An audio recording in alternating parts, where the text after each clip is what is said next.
Ini memang konten yang sangat sensitif sebenarnya karena kita membahas soal bagaimana Rizik Syihab dengan FPI-nya memiliki afiliasi dengan orang-orang asing atau orang luar negeri.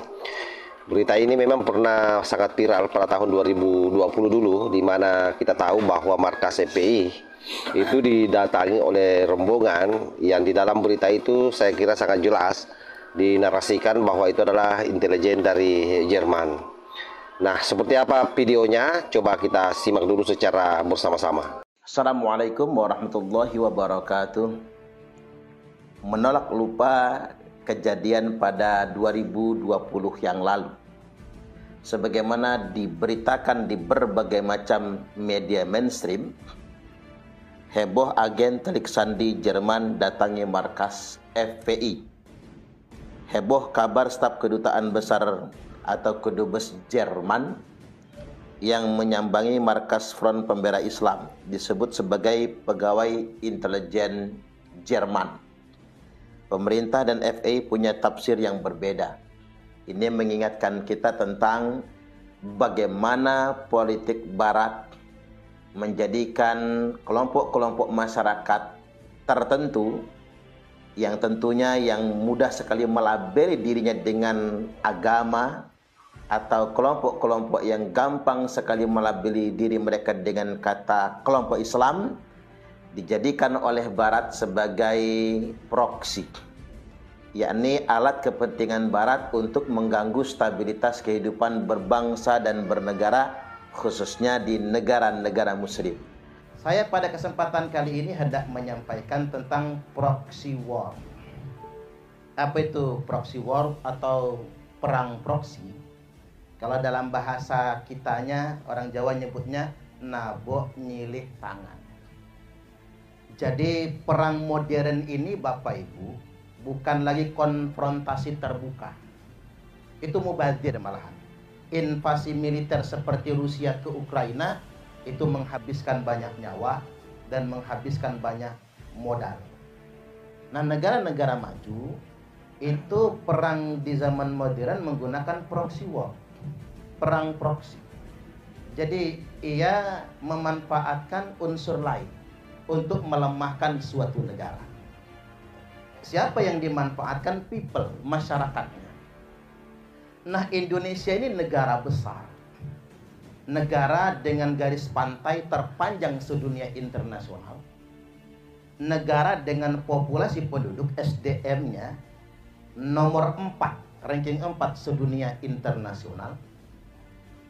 Negara dengan kebudayaan yang sungguh luar biasa, namun susah sekali untuk diadu domba.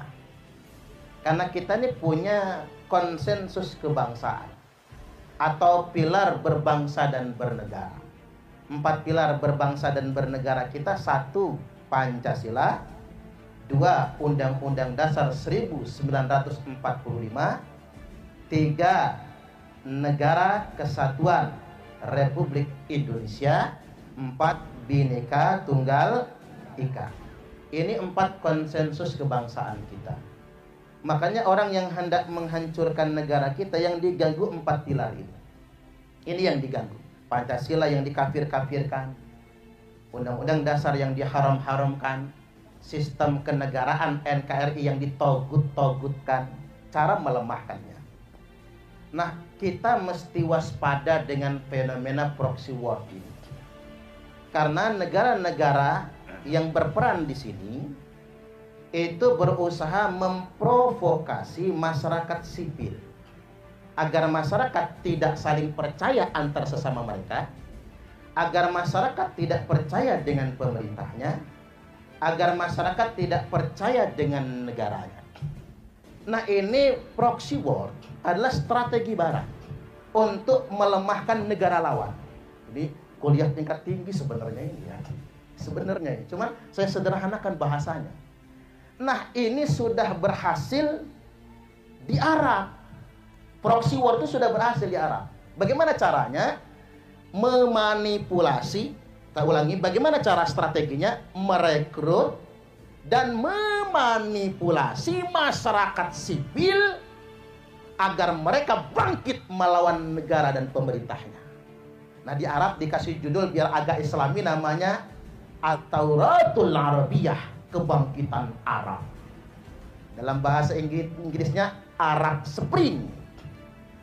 Katanya kebangkitan Islam, katanya menegakkan syariah, katanya kebangkitan Arab, tapi pada kenyataannya mereka perang saudara, konflik yang berkepanjangan. Hasilnya apa? Presiden Ben Ali Tunisia jatuh, Yaman Presiden Ali Abdullah Saleh jatuh, Mesir Husni Mubarak jatuh, Libya Muammar Gaddafi jatuh. Muammar Gaddafi ditangkap, dibunuh, diselokan. Presiden yang berhasil mensejahterakan Libya gara-gara rakyatnya diprovokasi agar melawan negara, Amerika Serikat intervensi ikut campur, akhirnya Libya sampai sekarang menjadi negara miskin, negara yang lemah. Sebelumnya Irak, Saddam Hussein juga tewas mengenaskan. Dan sekarang Suriah, sampai sekarang nggak selesai-selesai perang saudara. Karena proxy war. Belum lagi Afghanistan, perang saudara. Taliban tuh serem banget. Amerika Serikat pura-pura perang sama Taliban. Setelah tujuan mereka tercapai, mereka tinggalkan Afghanistan, mereka izinkan Taliban berkuasa. Akhirnya warga Afghanistan yang 100% muslim, sukunya cuma 7, madhabnya cuma 1, tapi perang saudara. Gara-gara apa? Proxy war. Hati-hati. Memang ada disebutkan di dalam hadis Nabi. Pakai hadis kita ya, biar lebih mantap. Inna syaitana qad aisa ayya'budahul musadduna fi jaziratil Arab. Sesungguhnya setan sudah kehabisan cara untuk menggoda orang-orang yang rajin sholat agar nyembah setan. Jadi orang-orang yang rajin sholat digoda lagi agar nyembah setan, nggak bisa. Yang sudah rajin ke masjid digoda untuk nyembah setan, nggak bisa. Makanya sekarang walakin fitahrisi bainahum, tapi setan selalu berhasil mengadu domba antar sesama mereka. Makanya jangan heran rajin sholat tapi gonto-gontoan. Sesama pengurus masjid berantem. Ini kejadian banyak Bapak Ibu. Karena itu kerjaan setan. Fi jaziratil Arab. Dan itu sukses kata Nabi di Jazirah Arab. Makanya nggak sukses di Indonesia adu domba itu, karena Nabi nyebutnya di Jazirah Arab.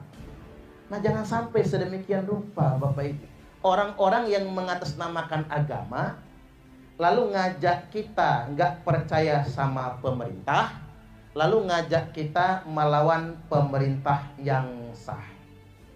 Halo, ini tepuk kawah pengantu ya.